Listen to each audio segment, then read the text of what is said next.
Dear Papa Van, ako po si Kyle, 28 years old.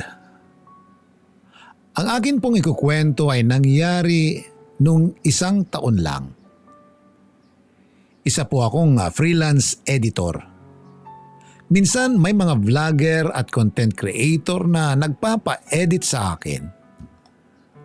Sa mga school projects, AVP ng ilang kumpanya, at kung ano-ano pang video presentation at okasyon. Papa Van, aaminin ko po na medyo maarte po akong manamit. Gusto ko laging maayos, malinis at higit sa lahat, mabango. Maselan po ako pag may naaamoy na ako sa sarili ko na iba sa alam kong amoy ko. Naliligo po agad ako. Maarte na akong maarte pero yun po kasi ako. Mag-isa lang po ako sa tinitirhan ko kaya ako po ang lahat. Luto, linis at ang pinagtutunan ko talaga ng oras ay ang paglalaba at pamamalansya ng gagamitin ko. Papa Van, hindi po ako rocker. Pero long hair po ako. Nasa lampas balikat na po ang buhok ko noon. Alaga ko po ang buhok ko. Shampoo at conditioner lang po ang gamit ko pero paminsan-minsan lang po. Ayoko kasing ma-damage ang buhok ko. Kaya hindi ako nagkukulay o naglalagay ng mga ibang hair products. Kaya yung buhok ko po malambot lang. Kapag humangin, hinahangin po talaga. Ang kwento ko po ay sisimulan ko nung nakakuha ako ng isang project. Kinontrata po ako ng isang di naman kalakihang kumpanya sa Mandaluyong para i-edit ang magiging presentation nila. Isang buwan ang kontrata ko. Yun nga lang po, kung dati ay work from home, ito pong project na ito ay kinailangan kong gawin mismo sa opisina nila at ang schedule ko ay 6 p.m. hanggang 4 a.m. Kaya wala pang araw kapag umuwi ako at syempre po, antok na antok. Sa unang araw pa lang ng pasok ko ay may ma-e-encounter na akong problema. Hindi po sa trabaho kundi sa biyahe ko, pauwi galing sa kumpanya kung saan ako nag-e-edit. May makakasakay po ako na isang babae sa jeep. Bata pa din siya, mga nasa mid to late 20s siya. Kabaliktaran ko dahil siya naman ay napakaikli ng buhok, parang panlalaki. Palagi siyang nakasombrero nang makilala ko siya. Nakasanayan na niya ang magsuot ng bull cap. Yun nga po, nagkasabay kami sa jeep. Ako, pauwi. Siya naman, papasok sa trabaho. Nagkatabi kami sa upuan. Pero dahil nga po sa antok ko ay nakatulog ako sa jeep. Actually, hindi lang naman po ako ang tulog. Kasi halos lahat ng pasahero ay natutulog din. Magigising na lang pag isinigaw na ng driver kung nasaan na ang jeep. Ang hindi ko namamalayan ay nakakaistorbo na pala ang paglipad ng buhok ko dahil tumatama pala ito sa mukha ng sinasabi kong babae.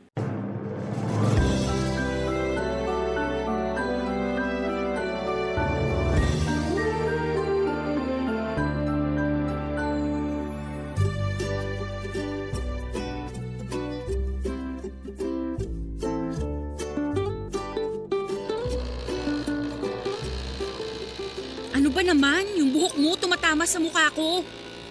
Ah! Ay, Bakit mo ako sinabunutan? hindi kita sinabunutan. Anong hindi? Hinila mo buhok ko. Hindi ko hinila, nahila ko lang, aksidente. Aksidente? Oo nga. Sorry, hindi ko sinasadya. Grabe ka naman. Hindi magandang ugali yan. Anong sinasabi mo? Nagsorry na nga ako. Nag-sorry ka, hindi naman sincere. Halatang sinadya mo akong sabunutan. Ang kulit mo naman, sinabing aksidente ko lang namang nahilay ang buhok mo. Nagpapalusot ka pa. Saka kung sasabunutan kita, hindi lang ganun ang dapat na nangyari. O, edi sinadya mo nga. Ewan ko sa'yo. Wag mo na nga akong kausapin. Ikaw pa nagsusungit, ikaw na nga may kasalanan. Masungit? Sinong masungit sa ating dalawa? Natural, galit ako. Natutulog ako eh. Bakit ka kasi dito natutulog? Sana nagdala ka ng unan o mas mabuti sana kung nagdala ka na ng kama. Kwarto mo ba to? O, bakit di mo sabihin yan sa lahat na nandito sa jeep? Kita mo? 3 lang tayong gising dito. Ikaw, ako at ang driver. O kung ayaw mong maistorbo ka sa pagtulog mo, ayusin mo yung buhok mo. Maayos ang buhok ko. Itali mo. Bakit ko itatali? Ano to, aso? Piloso po ka pa? Tapusin na natin ang usapang to. Mabuti pa. Sayang oras ko. Imbis na itutulog ko. Oh, matulog ka na. Ano ba? Hoy! Ano na naman ba? Yung buhok mo! Inaano ka ba ng buhok ko?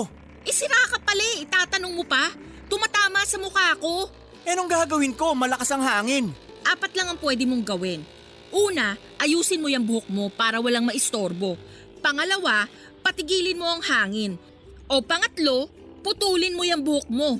Pang-apat, bumaba ka na kaya at doon ka magpalipad ng buhok mo sa labas. Bakit ko puputulin? Ba't ako bababa? Ano ka, sinuswerte? Pues, edi patigilin mo yung hangin. Patawa ka? Hindi mo kaya. O edi yung una na lang ang gawin mo.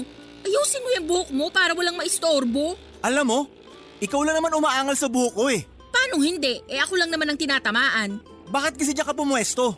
Saan ako pupwesto? Nakita mong punutong jeep. Pwes, magtiis ka. Siraulo ka pala talaga eh. Bakit ko titiisin na tumatama sa mukha ko yung buhok mo? Ayusin mo. Inaayos ko. Wala ka bang sombrero? Di sana kanina ko pa sinuot. O eto sombrero ko, bilin mo. Kapal naman. Una, gamit na. Pangalawa, ang luma na. Pangatlo, malay ko ba kung anong meron sa buhok mo? Excuse me? Malinis ang buhok ko ah. Ay, Anong ay? ba't ganyan ang buhok mo? O bakit? Kaya ka pala inggit sa long hair ko kasi ang ikli ng buhok mo. Excuse me, hindi ako naiinggit sa buhok mo. Saka kung maikli ang buhok ko, choice ko to. Kung choice mo yan, ba't ka naiinggit sa buhok ko? Kanino mo ba nasagap yung balitang inggit ako sa buhok mo? Sus, hinila mo pa nga kanina eh. Kulit mo din eh.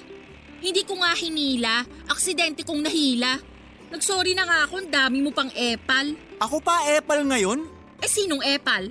3 lang naman tayong gising dito ah. Kung hindi ikaw at di ako, so yung driver ang epal. Manong epal! Ay Manong, walang bababa. Ako, bababa na ako. Ikaw, sinayang mo oras na dapat nakatulog ako. Bumaba ka na nga, ang tagal na nating nakatigil oh. Tatandaan kita. Oh, alis na. Tara na Manong.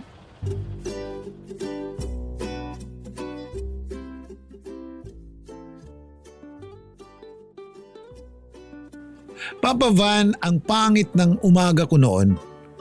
Puyat na nga, tapos may mambubuisit pa sa akin. Tinandaan ko talaga ang mukha ng babaeng yun. Ewan kung bakit, pero at least may mangyari man sa akin ay alam ko ang itsura ng ituturo ko. Kasi siya lang naman ang kaaway ko eh. Imbes na matutulog pa ako pag uwi, kaso hindi ako makatulog dahil sa sobrang inis. Pagpipikit ako, mukha nung babaeng yun ang nakikita ko. Para siyang bangungot. Sa totoo, Papa Van, maganda naman ang gupit niya at bagay sa kanya. Nabubwisit lang talaga ako sa ugali niya. Imbes na magtrabaho din ako nung araw na yon, pagkagising ay di ko na nagawa. Kasi nga po, hindi ako makatulog. Nagpunta lang ako sa isang mall at nag-ikot para maghanap ng sombrero. Nahirapan ako kasi gaya nga po ng sinabi ko ay maarte ako sa gamit. Kaya naghahanap talaga ako ng bagay sa panlasa ko sa pananamit. May nabili naman po ako pero medyo may kabigatan. Binili ko na din po kasi maganda naman at gusto ko ang itsura. Kaya kinabukasan po ng madaling araw, pauwi na uli ako ay sinuot ko ang sombrero na nabili ko pagsakay ko sa jeep at saka ako natulog. Kulang na naman ng isa. Medyo madalang ang dating ng mga pasahero kaya gaya ng ibang pasahero ay makakatulog din talaga ako sa paghihintay. Ayoko pong uupo sa tabi ng estribo dahil nakakatulog nga po ako ay natatakot naman akong mahulog. Hindi ko na din alam kung kailan sumakay ang katabi ko at kung kailan kami umalis sa hintayan. Kaso po uli, kahit mabigat na ang sombrero ko ay nilipad pa din ito ng hangin pag-andar ng jeep. Papa Van, napakaswerteng saktong tumama sa mukha ng katabi ko ang sombrerong may kabigatan. Ang mas maswerte ay kung sino ang taong tinamaan ng sombrero.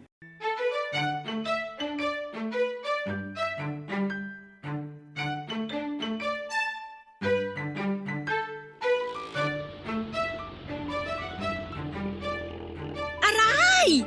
Hoy! Ay, ikaw? Ano na naman? Sinusundan mo ba ako?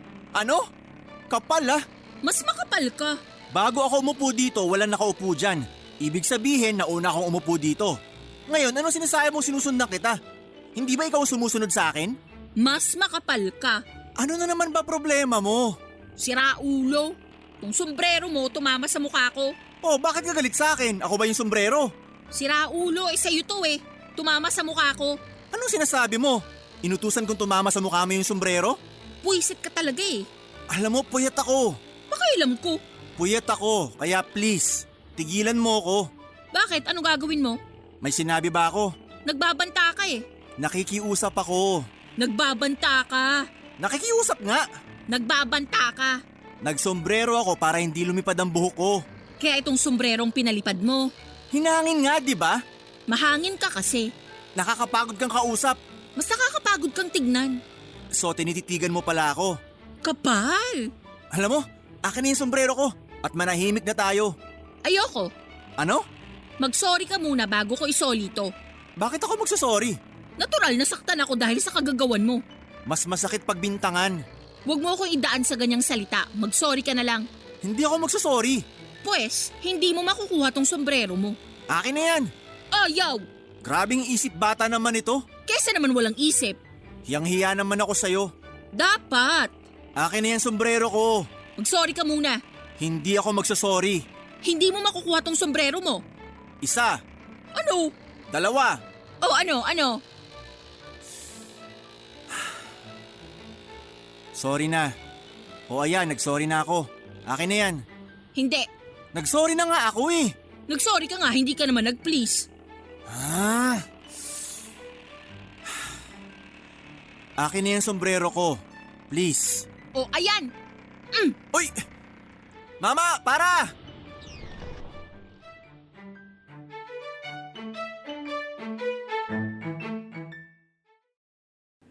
Papa Van, hinagis niya sa akin ang sombrero ko. Ang lakas ng hangin dahil umandar ang jeep. Ayun, nilipad pabalik sa kanya hanggang sa lumipad palabas ng jeep. Pumara agad ako para habulin yung sombrero ko. Kaso, nahulog doon sa tulay, pabagsak sa ilog. Papa Van, lalo akong naiinis sa babaeng yun. Sinasagad niya talaga ang pasensya ko. Don't get me wrong po.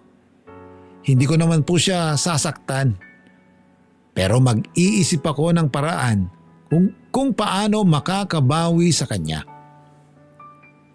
Papa Van, dahil wala pa ako sa bahay, nang bumaba ako ng jeep ay naglakad na lang ako at dumaan sa palengke. Nagtingin ako ng sombrero na pwedeng kapalit nung nahulog sa ilog.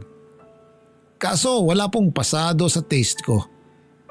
Kaya bumili na lang ako ng panali sa buhok. Magpo-ponytail na lang ako pagsasakay ng pampublikong sasakyan para walang naiistorbo ang buhok ko. Baka po kasi madagdagan pa ang kaaway ko. Bumili ako ng 3 panali. Isa para sa malapit sa anit, isa sa gitna at isa sa dulo para hindi siya bumuhaghag kapag hinangin. Tanghali na nang makauwi ako at kailangan tapusin ang isang pinapa-edit sa akin bago ako nakatulog. Kaso hindi ko po kinaya ang antok ko kaya nakatulog ako habang nag-e-edit. Nung maalimpungatan ako, itinuloy ko ang pag-e-edit. Doon po lalong uminit ang ulo ko dahil magagahol ako sa oras. Nangyari ang lahat ng kamalasan ko dahil sa kagagawan ng babaeng yun. Kapos na naman ang tulog ko dahil kailangan na uling pumasok sa kumpanya sa Mandaluyong. Papa Van, alam naman po natin na nakakaapekto yun sa mood ng tao. Kaya may konting sungit factor po ako. Dahil nga sa puyat. Pero may aaway po sa akin. Pero aminado po ako na ako ang mali. Papa Van, natapos ko naman ang ine-edit ko kaso gagahulin na ako sa oras sa biyahe ko. May konting oras pa naman po kaso ayokong umalis ng bahay nang hindi naliligo at nang hindi maayos. Kahit nagmamadali ako, ay nag-take time pa din ako para sa sarili ko. Nang makapagbihis ay saka ako nagmadaling pumunta sa sasakyan. Papa Van, dun ko naramdaman ang stress. At habang nagmamadali ako ay mukha ng babaeng yun ang naisip ko. Para niya akong kinukulam kasi ayaw akong tantanan ng imahe niya sa isip ko. Nakadagdag pa ng stress ang kliyente ko na nagpa-edit nung huling video na sinend ko. Alam mong nag-message, alam mong galit kasi late ko na napadala yung video sa kanila. Sinabihan ako na huling pagawa na daw nila sa akin yun. Pinilit kong magpaliwanag kaso binara niya ako na mas madami pa daw magagaling sa akin, Papa Van.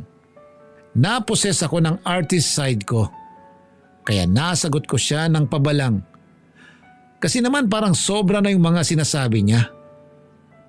Payag naman akong mapagsabihan pero huwag niya akong mamaliitin. Pagkababa ko ng telepono saka pumasok sa isip ko na nabawasan ako ng kliyente. Ang mas nakakatakot ay baka siraan pa ako sa iba dahil nga sa sinagot ko pa. Kaya balik na naman yung isip ko sa mukha ng babaeng yun. Nagsanga-sanga ang lahat ng problema ko dahil sa kanya. Ang konsiderasyon na lang po nung araw na yun ay nung pauwi na ako ay hindi ko nakasabay ang babaeng yun. Dahil maliwanag na po nang umuwi ako para lang po mabawi yung late na pagdating ko sa opisina. Linggo, wala akong trabaho. Hanggat maaari po kasi ay hindi ako nagtatrabaho o tumatanggap ng trabaho pag linggo para naman may oras ako para sa sarili ko. Nagpunta uli ako sa mall para maghanap ng sombrero. Habang wala ay tinali ko na lang uli ang buhok ko ng panaling nabili ko. Papa Van, sino ba naman ang mag-aakala na nung hawiin ko ang buhok ko na nakatali ay may tatamaan ito na nasa likod ko. Sakto sa mukha pa tumama na para siyang nilatigo.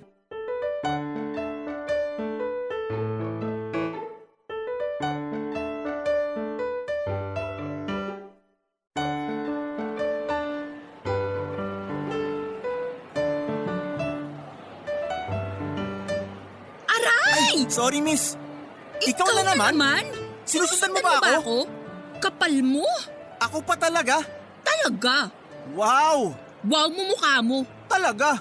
Ikaw may nagwawaw ba sa mukha mo? Bakit ba sinusundan mo ko? Iba ka talaga. Yung confidence level mo, lampas na sa walang kahihiyan. Ba't ako mahihiya? Aba, bakit hindi ang sarili mong tanungin mo? Ano ba talagang kailangan mo sa akin? Ikaw bang nagtitinda dito? Siraulo ka pala eh. Customer din ako dito. Pwes, kung hindi ikaw nagtitinda, wala akong kailangan sa'yo. Ibig kong sabihin, bakit nandun ka kung saan ako nandun? Kung nandun ka, bakit nandito ka pa? Pilosopo ka ha. Walang urbanidad. Big words! Thick face. Nakakatawa ka. Ikaw nakakabwisit. Kung nabibwisit ka sa akin, di dun ka sa malayo. Nandito ang bibiling ko. Ikaw ang pumunta sa malayo. Ewan ko sa'yo. Ang laki-laki nitong mall, dito ka talaga pupunta sa likod ko. Bakit ikaw ang magdidesisyon kung saan ako pupunta? Bahala ka kung saan ka pumunta. Kahit pa impyerno, susuportahan pa kita. Ayoko sa impyerno. Ano, araw-araw kitang makikita? Wow, coming from you. Talaga? Alam ko na kung bakit lagi ka nakasombrero. Para matakpan yung sungay mo. Patawa ka. Seryoso ako. Malis ka na nga dito. Bakit, sa'yo tong mall? Bakit ba kailangan dito ka pa? Ano bang tinda dito? Sombrero, di ba?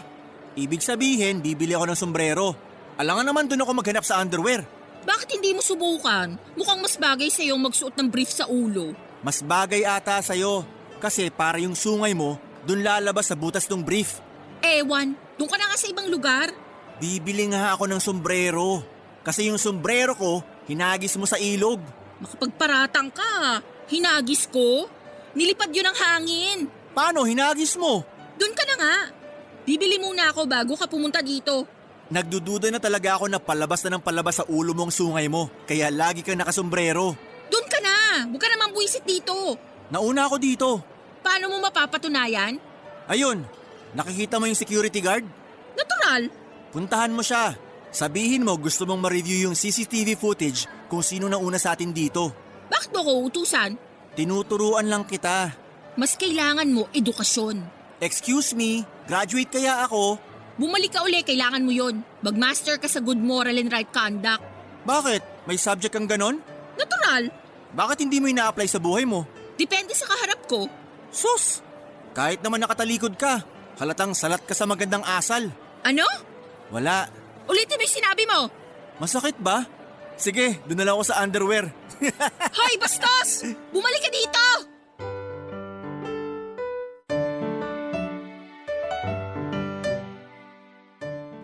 Papa Van, sa laki ba naman ng mall at sa dinami-daming lugar sa Pilipinas, bakit dun pa kami pareho napadpad? Para sa akin, aksidente ang pagkikita namin doon. Yung sa jeep, hindi na imposible kasi pareho kami ng sinasakyan at parehong oras kami sumasakay. Kaya marami talagang pagkakataon na magkita kami. Pero sa mall at sa araw ng pagre-relax ko ay makikita ko ang isa sa mga dahilan ng stress ko. Papa Van, dalawa lang naman ang source ng stress ko. Yung pagmalapit na ang deadline ng trabaho at yung babaeng yun. Bibili din pala siya ng sombrero. Kung sa bagay mukhang luma na yung sinusuot niya. Hindi mo mapagkakamalan na sinadyang kupas na at panahon na ang nagpakupas sa sombrero niya. Ako naman ay talaga namang bibili din ng sombrero kasi nga kundi dahil sa kanya hindi ako mapupunta sa mall nung araw na yon. Siya din ang may kagagawan kasi hindi naman sana kami dapat magkikita. Kaya masasabi ko naman talaga na siya ang may kasalanan at nagkita na naman kami. Nung naghiwalay kami sa loob ng mall, kung hindi ba naman sobrang malas, ay nagkasabay na naman kaming lumabas ng mall. Mga 5 hakbang ang layo namin sa isa't isa. Hindi kami nag-uusap pero kitang-kita ko yung mga masasamang sinasabi ng babaeng yon sa isip niya. Kaya hindi ako nagpatalo. Nilabanan ko siya ng titigan at sa isip ko ay madami din akong masasakit na sinasabi. Nagsaywar kami, Papa Van. Pero nang makauwi ay parang pakiramdam ko, talo na naman ako. Kasi siya nakabili ng sombrero, samantalang ako, zero. Kahit paalis na ang bruha, ay hindi na ako babalik sa mall. Kakapusin na kasi ako sa oras. Nakaschedule na kasi ang gagawin ko. May bigla kasing nagpa-edit at kailangan ng umagang umaga. Kaya kailangan ko nang umuwi. Ayoko sanang tanggapin kasi linggo nga po at pahinga ko. Kaso naisip ko yung huling nagpa-edit na hindi na daw ako kukunin. Baka mawala pa itong bagong kliyente. Kaya tinanggap ko na din. Bago ako umuwi, para hindi na ako magluluto ay kailangan ko na lang munang kumain sa labas. Naisip ko din na i-treat ang sarili ko. Naghanap ako ng medyo mura pero masarap at magandang resto sa malapit lang din dun sa mall. May nakita ako. Maliit lang ang resto. May 3 mesa lang pero maayos at malinis. Para siyang medyo pinasosyal na karinderya. Yung pagkain nila sa itsura pa lang mukhang masarap ang pagkain. Umorder muna ako bago umupo. Bakante pa naman ang 2 mesa at wala akong kaagaw. Yung nakapwesto sa isang mesa, nakatalikod at mag-isa lang kaya maluwag talaga ang resto. Nang paupo na ako sa mesa ay kaharap ko na ang naunang customer. Papa Van, ano ba namang sumpa? At ang kaharap ko at ang babaeng kampon ng kadiliman.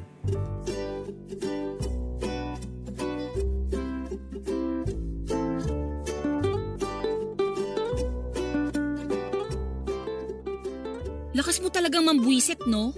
Kumakain ako, oh. Bakit? Ano sa palagay mo gagawin ko dito? Kakanta? Nakita mo may pagkain din ako oh. Bakit dito ka pa kakain? Hello, wala ako dyan. Nandito ako. Piloso po kang buisit ka eh. Ang siga mo kasi. Lahat na lang inaangkin mo. Hindi naman sa itong resto ah. Sa ibang resto ka na kumain. Aba, ano ako baliw? Umorder ako dito tapos sa ibang resto ako kakain? Bahala ka kung saan mo gustong kumain. Gusto ko dito kumain, kaya wag mo akong pakialaman. Bakit ba kailangan mo akong sundan? Ano bang trip mo? Hello uli. For the nth time, hindi kita sinusundan. Nakita mo na siguro pagpasok mo na nandito ako. Bakit tumuloy ka pa? Nakita kita. Pero malay ko bang ikaw yan? Nakatalikod ka eh. Maikli ang buhok. Akala ko lalaki. Ano na naman yung pinapahiwatig mo? Wala. Masyado kang praning. Alam mo naman ang buhok ko. Nakita mo na nagmamaang-maangan ka pa. Bakit? Ikaw lang ba nagtataglay ng ganyang buhok? Palibhasa, yung buhok mo, pang bading. Mukha kang bading. Yang buhok mo, pareho ng mga basagulero sa amin. Huwag mo nga ginagawang katatawanan ng buhok ko. Kung nakasombrero ka, siguro kanina pagpasok ko malamang nakilala pa kita. Kahit nakatalikod ka pa. Sira ka pala eh. Kumakain ako, magsusombrero ko. Palibhasa, wala kang urbanidad. Ako talaga? Sino bang jolog sa atin? Bawiin mong sinabi mo. Oh, ba't ka nagagalit? Totoo ba? Hindi. Oh, huwag ka magalit kahit sabihan kita ng Jologs! Jologs! Kung hindi ka talaga Jologs. Hii! Pwede ba kumain na lang tayo ng hindi nagpapakialamanan? Ay, mabuti pa nga. Doon ka humarap sa kabila. Ano? Para pag nakatalikod ako kung ano-anong gagawin mo? Hindi ako tatalikod sa'yo. Eh di wag. Huwag ka nalang tumingin sa akin. Wow! Ang taas ng kumpiyansa. Feeling pinagtitinginan. Huwag mo na akong kausapin. Okay, timer starts now. Kapal ng fes! Ano ba? Akala ko ba walang pansinan? Eh bakit mo ako pinapansin? Pinapansin mo ako eh. Sinabihan mo ako makapalang fes. Ikaw ba kausap ko? Baliw ka ba? Tayo lang dalawa nandito. Yung tindera nandun sa loob. Sinong kausap mo? Sarili mo? Eh ikaw pala ang siraulo eh. Bakit ko naman kakausapin ang sarili ko? So ako nga kinakausap mo. Hindi ikaw. Kausap ko ang imaginary friend ko. O ano, pahiya ka? Bahala ka. Tumahimik ka na. Yung itsura parang yung mga nakakagigil na kontrabida sa mga serye. Ano? Ako ba kinakausap mo? Sino pang kakausapin ko? Dalawa lang tayo dito. Oh, bakit kinakausap mo ako? Akala ko may imaginary friend ka.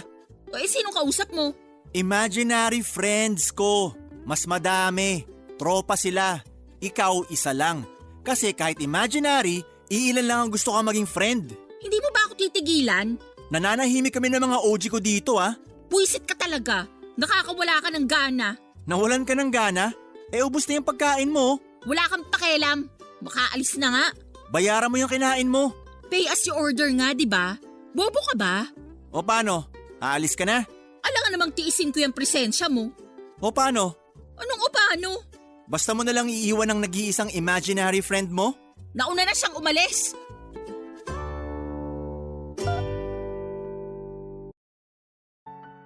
Papa Van, sobrang saya ko nung nag-walk out ang babaeng yon.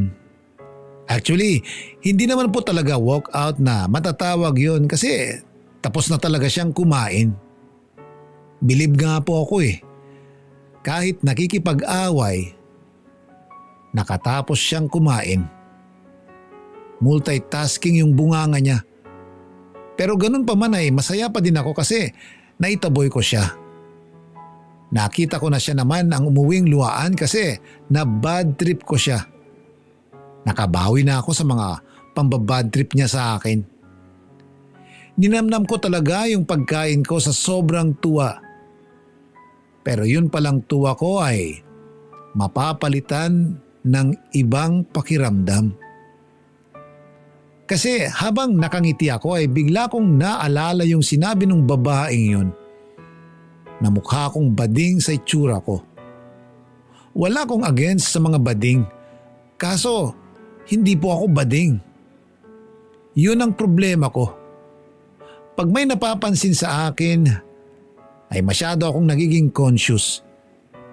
Kaya nang matapos akong kumain ay kung ano-anong ayos ang ginawa ko sa buhok ko. Pero parang sobrang conscious ko na kaya kung ano-ano ang iniisip ko. Papa Van, ayokong mag-jeep kasi harapan ng pasahero. Sigurado na may mapapatingin sa akin at saka mapapansin ang buhok ko. Baka hindi lang ako mapakali. Kaya sa bus na lang ako sasakay. Hindi ako sanay mag-bus pero magbabas na lang ako para lang iwas mapagtinginan. Papa Van, para akong pugante habang pupunta sa estasyon ng bus. Nagtatago ako sa mga tao. Halos takpan ang mukha ko para lang wag kong makita na may nakatingin sa akin. Kasi siguradong makokonscious na naman ako. Ewan nga kung bakit ako ganun. Ayoko nang may napapansin sa akin kasi hindi talaga ako mapapakali. Pakiramdam ko, pinagtatawanan ako ng buong mundo. Sakit ko yun. Ganong ugali, Papa Van. Pagsakay ko sa bus, dun ako pumwesto sa dulo. Sa likod. Para nakatalikod lahat ng tao sa akin. Wala pa ang driver at ang konduktor. Ang nandun lang sa labas ng bus ay ang barker na nagtatawag ng pasahero. Baka matagalan pang makapuno ng pasahero ang bus. Kaya sabi ko, matutulog na lang ako para hindi ko kita ang mga pumapasok. Kasi baka mapatingin sa akin. Kung di man ako makatulog, ay magtulog-tulugan na lang ako. Basta, wag lang matingnan ng iba. Yun nga po ang ginawa ko. Hindi pa masyadong puno ang bus. Sa katunayan ay wala akong katabi sa likod. Pero naramdaman ko na umakyat na ang driver at konduktor. Nadinig ko na ang pagbukas ng makina ng bus. Paalis na kami. Nadidinig ko din na naniningil na ang konduktor. Kaya kahit nakayukong nagtutulog-tulugan, ay binibilang ko ang pamasahe ko para iabot ko na lang. Kaya nang kalabitin ako ng konduktor ay inabot ko kaagad ang bayad ko at sinabi ang babaan ko. Pero kulang pala ang naibigay ko.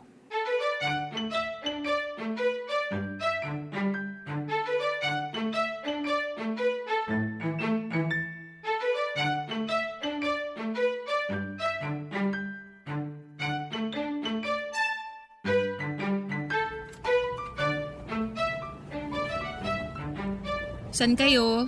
Sa palengke lang. Kulang pa ng 2. Ha? Ikaw na naman? Bakit ka na naman nandito? Natural. Anong natural? Paano mo nalaman na nandito ako? Konduktor ako dito. Unggoy ka? Paano? Sinusundan mo ba talaga ako? Paulit-ulit yung tanong mo, hindi nga. Hindi! Hindi! Bakit nandito ka na naman? Pauwi na ako. Ay bakit dito ka sumakay? Natural, basto. At padaan to sa amin. Ang dami namang bus. Ang tagal na nga nakapila nito. Alam nga naman na hintayin ko pa yung susunod na pipila. Ano ba talagang kailangan mo sa akin? Ang kulit mo. Wala nga. Eh bakit nandun ka kung nasan ako? Hindi ko din alam. Kung alam ko lang, hindi ako tutuloy pag alam ko mapanganib ang lugar. Lahat na ng pag-iwas inisip ko na. Ilang beses na, hindi na ata tsambang matatawag yun. Feeling mo ba may masama akong balak sa'yo? Malay ko. Hoy, kabahan ka naman. Hindi ako manyak, no? Alam ko naman kasi bading ka. Paano ka magkakagusto sa akin? Hindi ako bading. Tsaka paano ako magkakagusto sa'yo? E tomboy ka. Di ako tomboy. We, hindi. Hindi. Ikaw ang bading. Hindi nga ako bading. We. Tomboy. Bading. Tomboy. Bading. Tomboy. We, ano ngayon kung tomboy ako? So tomboy ka nga. Hindi ako tomboy. Ikaw ang bading. Hindi nga ako bading. Bakit magalit ka sa bading? Pauso ka. Wala akong sinabing galit ako sa mga bading. Sa'yo lang. Hindi nga ako bading. Magpakatotoo ka, te. Kung hindi ka lang tomboy, nahalikan na kita eh. Hindi ako tomboy. Sinasabi mo hindi ka tomboy. Kasasabi ko lang, di ba? So gusto mong mahalikan kita. Yuck! Kaya pala sabi ka ng sabi na bading ako. Para mainis ako tapos halikan kita. Hindi mangyayari yun. Kasi nga, bading ka. Ang kulit mo ah. Hahalikan na kita. Subukan mo para dumugo yung uso mo. Yak! May sakit ka? Ano? Bakit dudugo ang uso ko pag hinalikan kita? Eh di may sakit ka? Ako walang sakit. Ikaw masasaktan. Baka unahan kang halikan ng kamao ko. Oh, manununto ka. So tomboy ka nga. Palalabasin ko lang ang masculine side ko para matauhan ka. Sige, kung hindi ka tomboy, pakita nga ng picture ng boyfriend mo. Bakit gusto mo makita ang picture ng boyfriend ko? Aha, titignan mo kung gwapo, no? Bading ka nga. Ang dami mong sinasabi. Wala kang picture ng boyfriend mo kasi nga baka girlfriend ang meron ka. Wala akong picture ng boyfriend ko dahil wala pa akong boyfriend. Ayun! Anong ayun? Wala kang boyfriend kaya akong pinupuntirya mo. Kapal mo talaga! Yak! Yak! Yak! Pwes, manabik ka dyan. Hindi mo ako makukuha. Manong, para! Kapal mo! Hoy! Kulang yung binayad mo!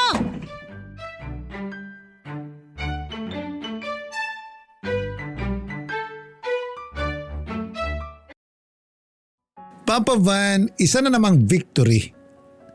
Tuwang-tuwa ako lalo na nung sigaw ng sigaw yung babaeng yon na kulang daw ang binayad ko.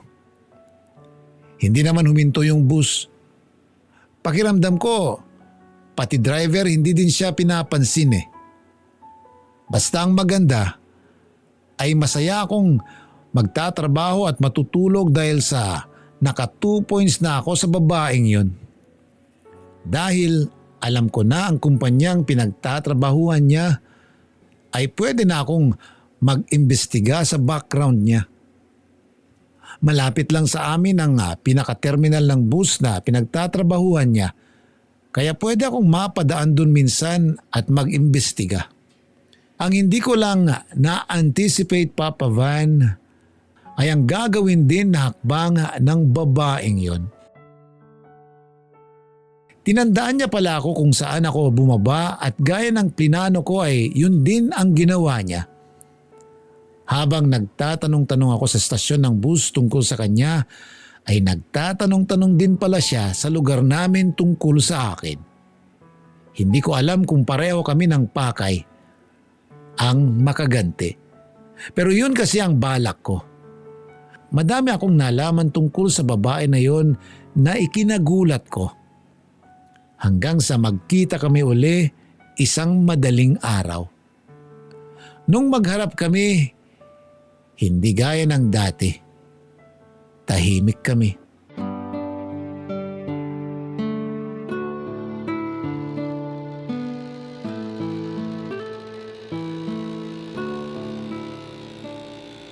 Ay! Manong, bayad! Bayad daw po. Salamat. Walang anuman. Manong, bayad po. Manong, bayad. Manong, bayad daw! Eto po, isa lang po yan.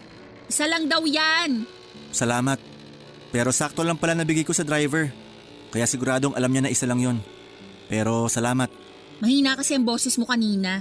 Medyo mahina din kasi ang pandinig ni kuya. Kaya kailangan lakasan ng boses. Kilala mo yung driver? Ilang beses na nating nasakyan tong jeep niya. Ah, talaga? Hindi talaga ako observant. Oo nga.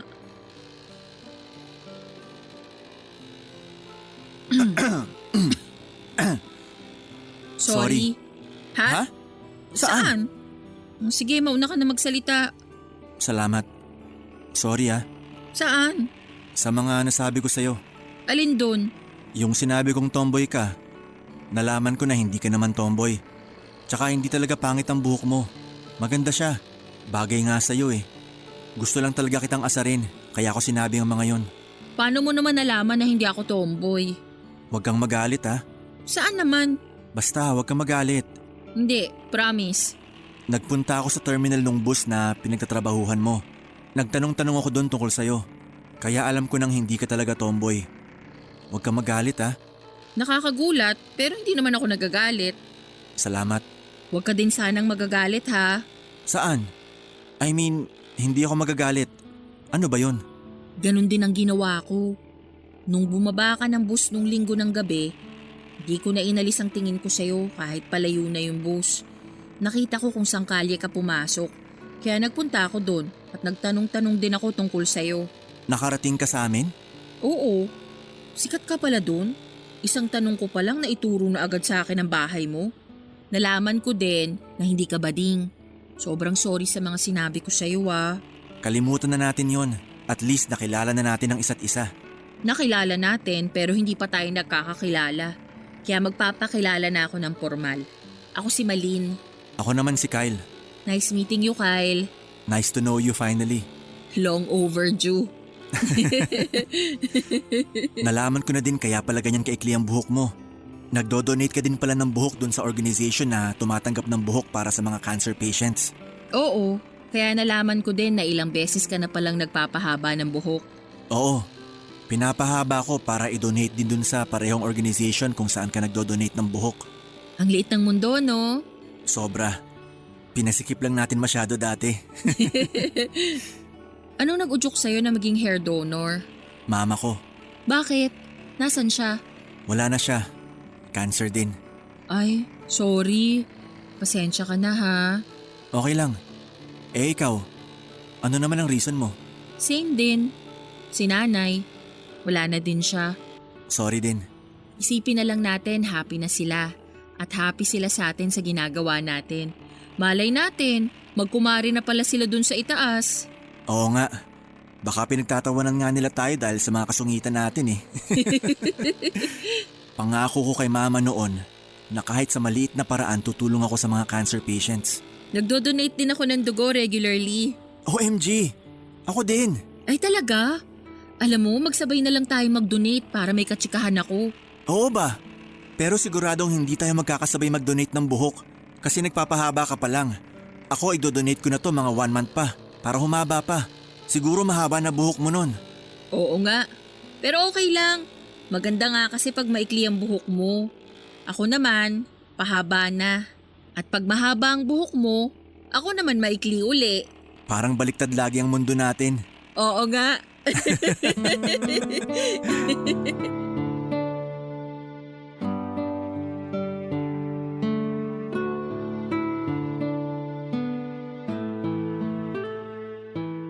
Papa Van, masyado kasi kaming nadala sa kapangitan ng unang pagkikita namin kaya ayon, hindi namin tuloy nakilala ng tama at mas mabuti ang isa't isa. Pero noon yon. Ngayon hindi lang kami magkakilala kundi mas lalo kaming naging active pa sa mga pwedeng maitulong sa mga cancer patients. Papa Van, dati hindi ako makapag-donate financially.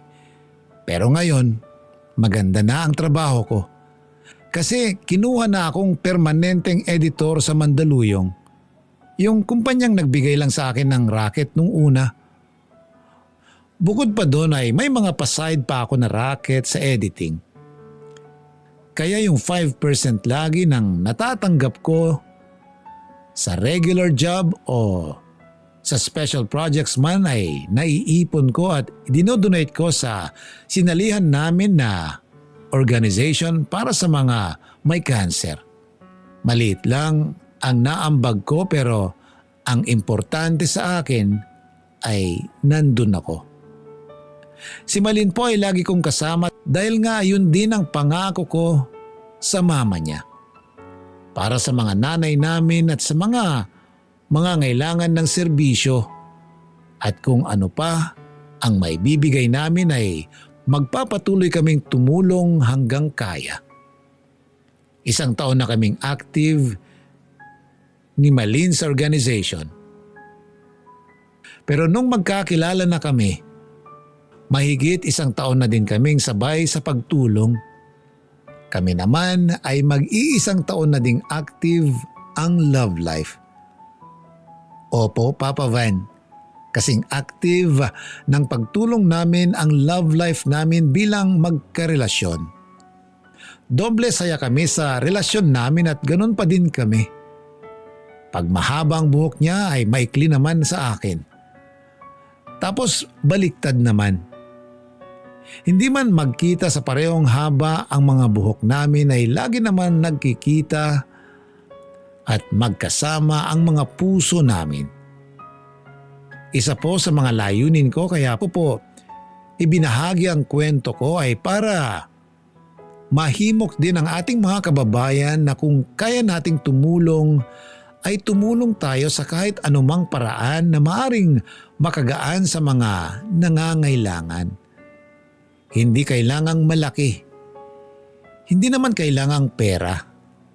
Ang kailangan ay ang presensya ng bawat isa. Maraming salamat po, Papa Van, at binigyan mo ng space ang kwento ko.